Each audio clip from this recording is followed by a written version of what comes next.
Vietnam Heroes is the new game in the Man of War series. And this exhibition we present 3 Man of War games. One of them is Man of War Soul Squad, which has recently released DLC 2. You probably played it. It's Man of War Soul Squad is multiplayer-oriented game. We have another 2 games, Man of War Vietnam, which will give you today the review code. So you'll be playing the final. So yeah, you'll be able to play it. It also has the multiplayer, but it's not the multiplayer-oriented game.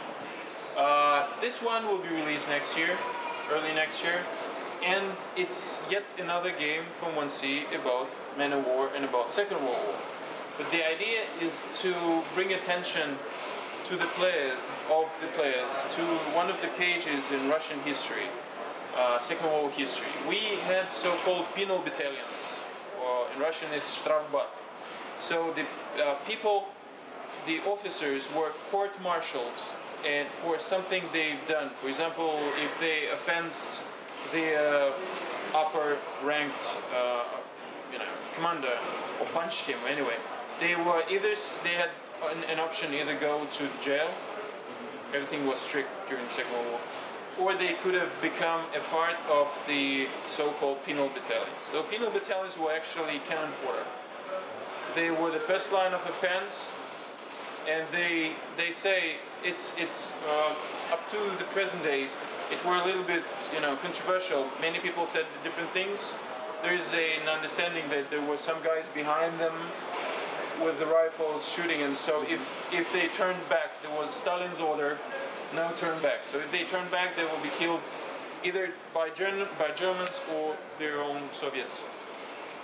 But there were people who survived it, and though some of them even got only through blood on the battlefield, they could have regained their good name. It was possible.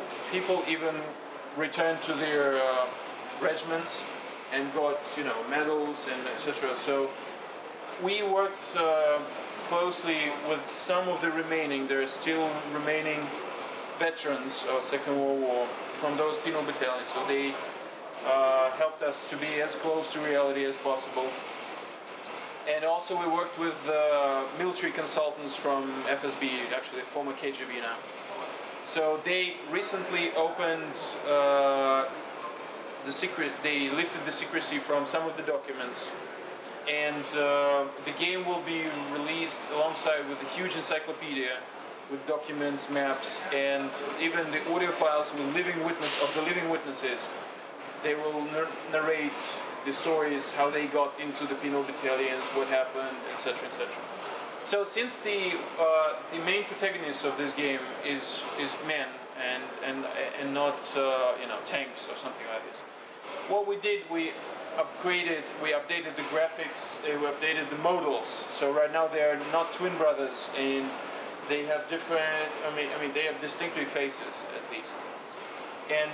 We also, since the whole plot takes place from 1942 up to 1945 when the war ended. Of course, some of the battles out of 15 missions here will take place during the winter time. Previous Man of War games they didn't feature winter uniform. So right now we have the winter and summer uniforms of both Soviets and Germans. So once again, this game is not that we wanted to make another Man of War, Second World War game. We wanted to bring attention to the new generation, because some of the young guys, they don't know about Second World War at all, and only through games you can somehow bring their attention to the topic. Plus this penal battalions. Because there were some, TV series, and games are also one of the sources of information. Which is the developer? Developer is local developer, in-house developer. Because Man of War Soul Squad was developed by German guys, actually, from Digital Mindsoft. This one in Vietnam was actually developed by the same studio. They are internal 1C studio, and they were working on it.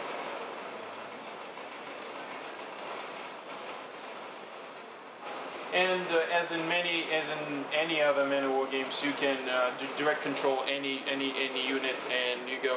I remember there was a guy last year we were showing in public booth.